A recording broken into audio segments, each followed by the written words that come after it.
Dun, dun, dun, dun, dun, dun. Yo, what up, guys? Man, look, man, I'm back with a video, but not an audit. I just want to say something, man. I want to put this video out, and I want to give credit when credit is due. You treat me with respect, I treat you with respect. My channel is not about antagonizing the bad. You know, I can't make anybody be bad. They make themselves look bad, right? They're in control of their own decisions. We are in control of our own decisions. We're in control of what we do. Can't nobody make us do what we don't want to do. When we do something, it's because we want to do. It's because we want to do it. And so I want to give a shout out. I want to give respect, right? Because he earned it. Officer Cafaro of the 60th Precinct in Coney Island. He is the only officer that I'm going to give respect in that whole freaking precinct. Every person, as far as I'm concerned, in that precinct is trash. Especially the ones I dealt with that day, August 15th, a Sunday, when I was harassed, when I was assaulted by Sergeant Henry of the 60th Precinct. Every person that I interacted with in that video, every single person, they don't earn my respect. I would never give them any kind of respect. If I see them in the street, nothing, no kind of respect. I don't care what happens to them. I don't care what happens from this moment on. I don't give a fuck. I don't care. I really don't. You don't care about me, then I'm not going to care about you. You see, police officers are supposed to care about citizens, right? They're supposed to protect and serve, right? And that's only what they're supposed to do, right? Like anybody, you can go out there and get a job, right? And your job can be making sure that your department is clean, right? But if you don't do that, right? If you don't keep your department clean and you don't keep what's around you clean, then you're not really doing your job. You're just there making money. You're just collecting a paycheck. And I think this was with these public servants, and not just the 60th precinct, any precinct. It doesn't matter where it's at. When their job is to protect and serve, and they don't do it, then they're not doing their job. The only thing that they're doing is just walking around, getting paid by tax dollars, treating the public fucked up, and they wonder why the public treat them a certain way. They wonder why the public, you know, look at them a certain way, and sometimes even go as far as hurting them, right? Because these police officers, these law enforcement officials, they have this badge, and they have this perception that the public is bad, that we're the ones that are doing something to them, and they should always look out. They should always look at us and make sure that we're doing the right thing. I hope that Officer Cafaro don't follow the same footsteps as his brothers in blue. I hope he don't. I hope that he, you know, I hope he gets transferred. I was saying this the day that it happened. I said that I hope that he don't stay at this precinct. That he, you know, maybe he can get a transfer. Maybe he could, some way down the line, he could look at this video, and he could look at any kind of police, any kind of situations that happen, not just with me, but any other situation that happened that he might be a witness to, right? That he could look at this situation and be like, no, I don't want to be a part of this precinct. I don't want to be a part of this. I'd rather be a part of a precinct who's not going to violate people's rights and who's going to respect people's rights. Now, the question, right? The $1 million question is, what precinct would he be able to join that wouldn't do that? Because there's a lot of fucked up precincts all over New York City. There's a lot of, in all the boroughs, there's a lot of straight up dirty ass cops. Well, it doesn't even matter the rank. They're dirty. And so I don't know. I don't know what he would do in that situation. I don't know how he would, you know, pick the best precinct or what he would do in that situation, because As far as I'm concerned, all of these precincts are dirty. But the one that he's working for right now, the 60th precinct, they're really shitty and dirty and just a bunch of tyrants, assholes, disgraceful, man. Just a disgrace. You know, if you guys didn't watch the video, please go watch the video. Also, go watch the video of the live that I did. I did a live where I went back over there, and I got a chance to talk with one of the community affairs officers over there, right? You guys can see that in the video. I wasn't able to record inside, obviously, you know, but I was able to record him talking to me outside. After the video was over, after the interaction with me and him, after it was over, I went out. He told me to wait outside. He wanted to go back and get some information because I wanted to go in there to try to find out the officers that I wasn't able to identify in the last video. But he basically told me that if you're gonna go contact internal affairs or you're gonna contact the CCRB, they'll be able to provide you with any information that you need, right? I already knew that, but I was hoping that they would give me something. But then again, they ain't gonna snitch. They ain't gonna go against who they work for. So I had a conversation with this guy, man, and what I do want to say is, though, and everybody know this, cops will agree with you about 20% out of 80%. That means that 80% of the time, they will not agree with you. 20% of the time, they'll agree with you. And they'll have their doubts. But 80% of the time, they always try to convince you or try to tell you, well, what you're doing is wrong, right? They might not tell you to your face that, look, that's wrong, but they'll try to give you scenarios and they'll try to deter you, persuade you to feel like that you're doing something wrong. Like, oh, cameras are, nowadays, people gotta watch. When you walking around with a camera, people, they want to see exactly what's going on, and some people get defensive because you have a camera, right? We was going back and forth, man, literally like back and forth, and I agree with him some things that he said, but just like me, he gonna agree with me 20%, and that's exactly how it's gonna be. I'm gonna disagree with him 80% of the time. But here's the thing, right? I'm disagreeing with him not for the same reasons he's disagreeing with me, because it's been case law. It's been proven many times that a camera is not a crime, right? Photography is not a crime. You can't use a camera and use that as some kind of charge and we've seen it happen. We've seen police officers, turn a constitutional protected activity into a crime, obstruction, disorderly conduct. We've seen it happen. We've seen that shit get dropped many times and they throw it out because you can't violate somebody's rights and then tell them that they're being disorderly. Anybody who is getting their rights violated have a right to get defensive and get upset. Anybody. Nobody's gonna get their fucking rights violated and be like, okay, so you can violate my rights. It's no problem. You can do it. No problem. Anybody, if you're violating their rights, they're gonna be upset. They're gonna get a little defensive and they're gonna get a little agitated, and they call it what you want. They're gonna be a little disorderly. But if a judge sees that video, 99% of the time, they'll throw it out.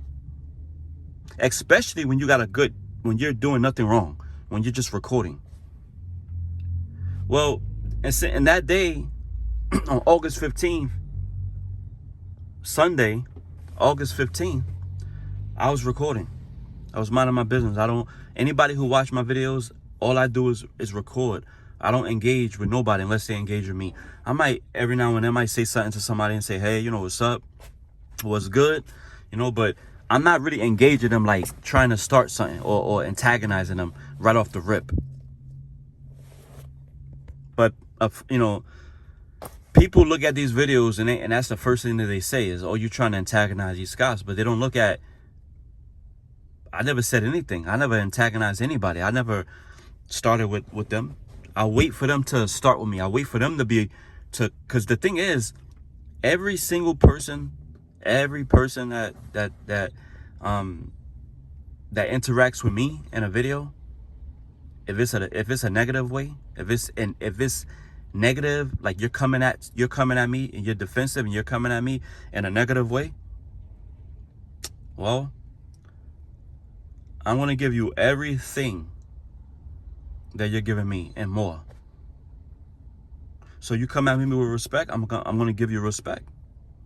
That's just how it is. Like, there's nobody that could say that they watched my videos and they came at me with respect, right? Respectful.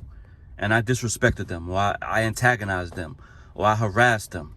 There's never been a case like that. I've always showed respect in any of the videos that I've ever did. I always tried to find out why, certain cops do what they do. And sometimes when I've tried to find out that, I'm the one who get disrespected. I'm the one who get harassed. So rightfully so, if you do that with me, I'm going to do it back to you, but 100 times more.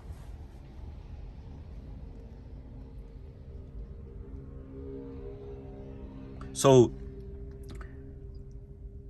back to Officer Cafaro, I pray that he continue to be professional and really just continue to educate himself more about our rights. And he knows. But the more and more you know, the more and more you know. You see, the people that's supposed to be above him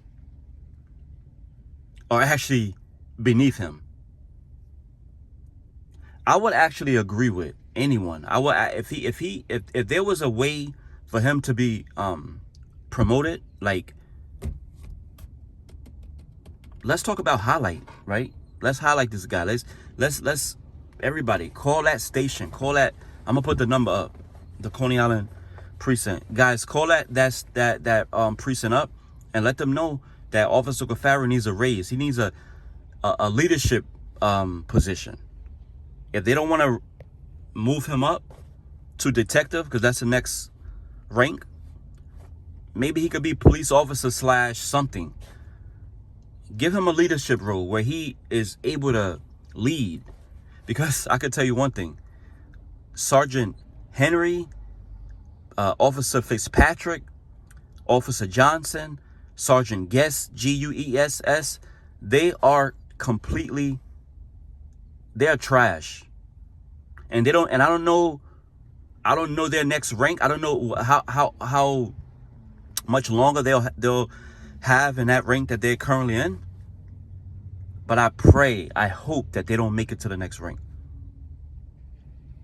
Anybody who is constantly violating people's rights, or you don't even have an idea of our rights, and you're not even educated on our First Amendment rights, you shouldn't be getting moved up in any kind of law enforcement. It's the same thing with getting a job, right? Every single job. When I first, let me explain something to y'all, right?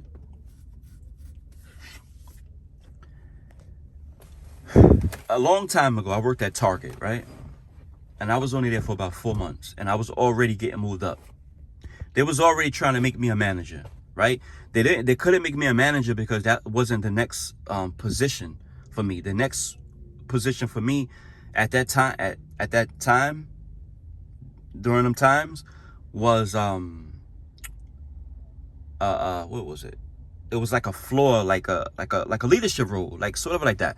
But like I was leading, I was like making sure that all the customers, found everything that they needed. Anybody had any questions, I was right there. They gave me a walkie-talkie. And it also was whenever anybody needed something in guest service, which is customer service, right?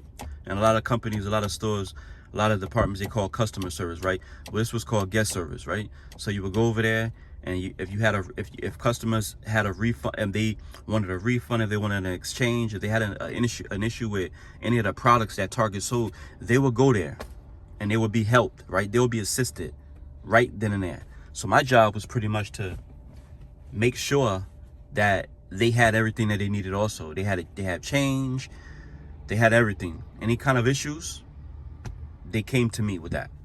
But I wasn't a manager yet, right? I wasn't a manager yet. As time went on, right, they made me into a manager.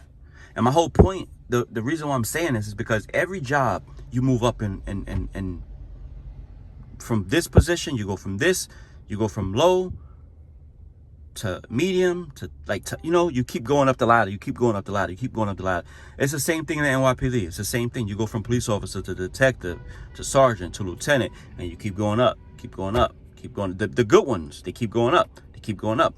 What they should do is, if you're the type of person, if you're a cop, right, and you don't know the basics, you should never be able to move up. There should never be a chance where you can move up in ranks. There's been jobs where I've seen people work there as long as I have worked there, and I've moved up and they stayed at the bottom. You know why?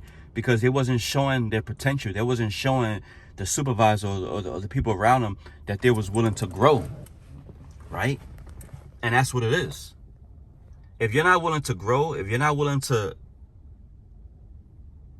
look at a situation and really know that situation, then you don't need to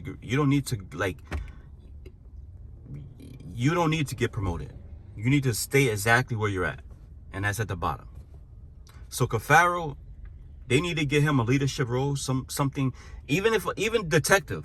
Fuck it, let's just move his ass up all the way to the detective, because with that type of mindset and that type of professionalism that he had that day, he is courtesy, professionalism, and respect. And we talked about it in the video. We talked about it. I said, look, how can we move that? I know you, and I know that he doesn't have the power to do it, right? But we're just having a conversation with him and trying to find out, why is that even there? When you see it, anybody who watched my videos, you tell me, where's the professionalism at when they're telling me that I can't record? Or fucking taking my camera, grabbing my camera, pushing me, assaulting me. You think that's professional? You think that's respect? It's none of that. And these are the things that we need to look at. So everybody who want to look at and be cop and be bootlickers and be like, oh well, cops do this and they just trying to do their job. This is why auditors go out there and do these videos to try to highlight and expose, because we are living in a world where a lot of people do not know their rights. They don't know what they can do and what they can do. Stuff that are so simple that you can do, they think that you can do. So I hope, like I said, I hope Cafaro gets a leadership position. I hope he does. And that's all I gotta say. Shout out to you, Cafaro. Much respect to you and your career. Good luck, bro.